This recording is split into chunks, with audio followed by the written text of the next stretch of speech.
ओम नमस्कार छात्रों। मैं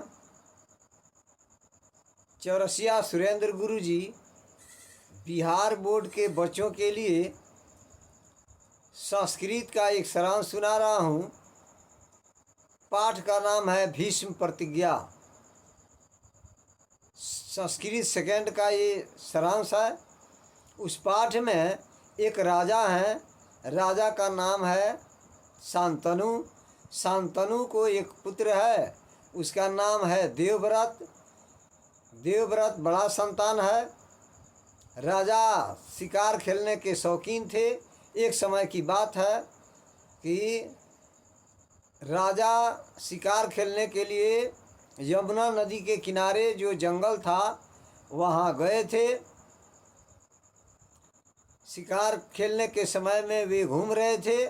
उसी समय उस राज के जो मलाहों का हेड था, जिसका नाम था धीवर, धीवर का अर्थ होता है मलाह, उसको एक सतवती नाम की परम सुंदरी, अति सुंदरी लड़की थी, उसका नाम था सत्यवती।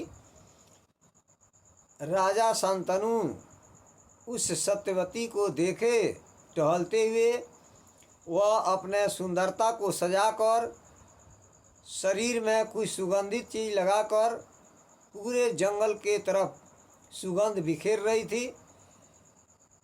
राजा जब उसको देखे तो उसके सुंदरता से मोहित हो गए और उससे शादी करने का विचार बना लिए और उसके पिता से जाकर धीवर से कहे कि तुम अपने बच्ची की शादी हमसे कर दो। मैं इस राज का राजा हूँ, तुम्हारी बच्ची पूरे राज की महारानी हो जाएगी। वह मलाह जो है खुश हो गया। शादी के प्रस्ताव को सुनकर बहुत खुश हुआ। वह राजी हो गया राजा से शादी करने के लिए, लेकिन वह एक शर्त लगा दिया। शर्त यही लगाया कि आपके बाद हमारे पुत्री का, सत्यवती का जो संतान जन्म लेगा वही राजा बनेगा। आपके बड़े पुत्र हैं देवव्रत, राज खानदान के अनुसार राजा का बड़ा लड़का ही राजा बनता है। तो मेरा प्रस्ताव है कि आपके बड़े पुत्र देवव्रत राजा नहीं बनेंगे, हमारे पुत्री का जो संतान होगा आपके बाद राजा वही बनेगा। तो अब यह शादी संभव है। अब राजा सोचने लगे, उस समय कोई जवाब नहीं दिए, लौट कर चले आए और यही बात दिन रात सोच रहे थे कि देवव्रत बड़ा लड़का है, अगर उसको राजा नहीं बनाऊंगा तो राज्य में विवाद पैदा होगा। सत्यवती के पुत्र को अगर राजा बनाऊंगा तो वह विरोध करेगा कि मैं बड़ा हूँ, राजा मैं बनूंगा, तो राज खानदान में झगड़ा होगा, विवाद पैदा होगा। अगर मैं देवव्रत को राजा बनाऊंगा तो यह शादी संभव नहीं है। यही बात रात दिन सोच रहे थे, चिंता में डूबे हुए थे। देवव्रत देख रहा था कि पिताजी बहुत चिंता में डूबे हुए हैं, हमेशा कोई ना कोई बात सोचते रहते हैं। वह बात को समझा नहीं कि पिताजी के उदासी का कारण क्या है। उसके बाद सोचा कि मैं चलता हूँ मंत्री जी के पास, मंत्री जी से पूछूंगा कि पिताजी उदास क्यों रह रहे हैं, उदासी का कारण क्या है।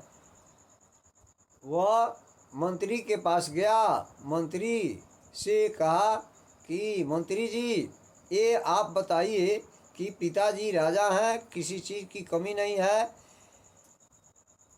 सब कुछ संपन्न रहते हुए वे चिंता में क्यों डूबे हुए हैं, क्यों कोई बात सोच रहे हैं, उनको क्या कोई शारीरिक कष्ट है या मानसिक पीड़ा है जिसके चलते वे चिंता में डूबे हुए हैं।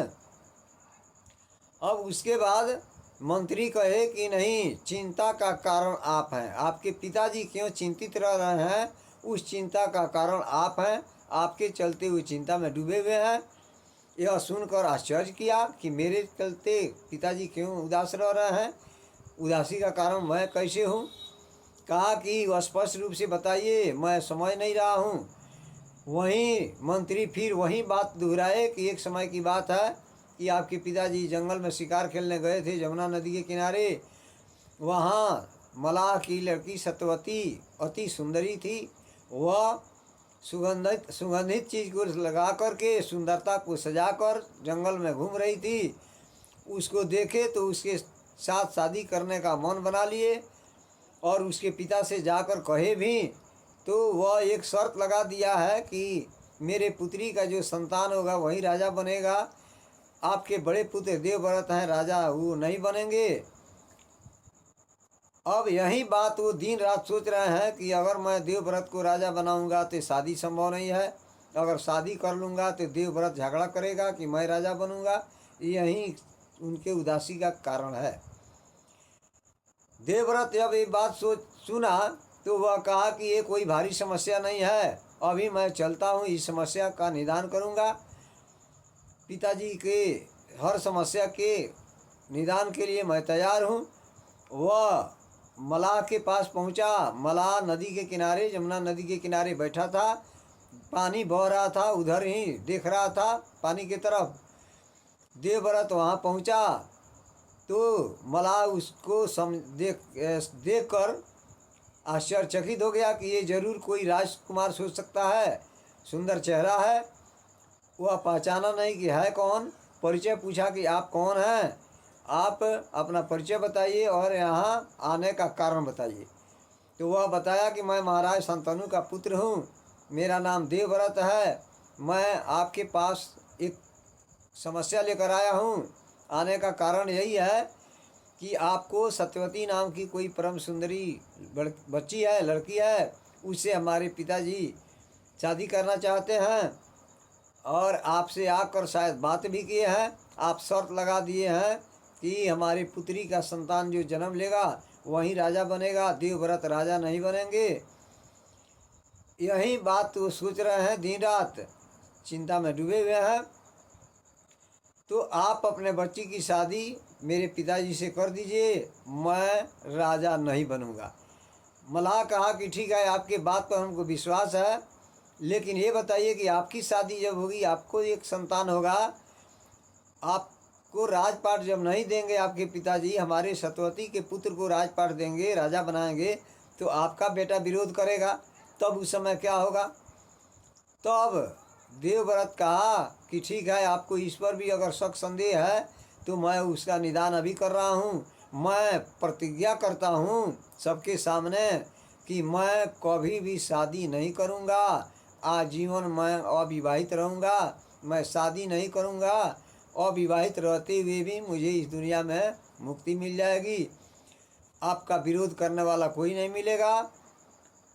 चलिए आप तैयार हो जाइए, हमारे पिताजी से अपने बच्ची की शादी कर दीजिए। जैसे इतना बात देवव्रत बोला तब तक आसमान से धन्यवाद की आवाज़ आने लगी कि धन्य हो पुत्र ऐसा देवव्रत कि यह धरती जो है आपके जैसे पुत्र को पा करके अपने को धन्य समझ रही है। और ऊपर से फूल की वर्षा होने लगी। यही कहानी का सारांश है। विद्यार्थी बंधु, आप लोग हमारे इस आवाज़ को ध्यान से सुनिए, कहीं से भी ऑब्जेक्टिव प्रश्न आएंगे आप हल कर सकते हैं।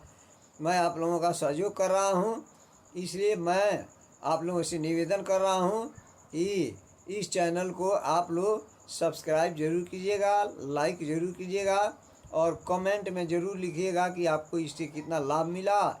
इसी के साथ जय हिंद, जय भारत, जय तिरंगा।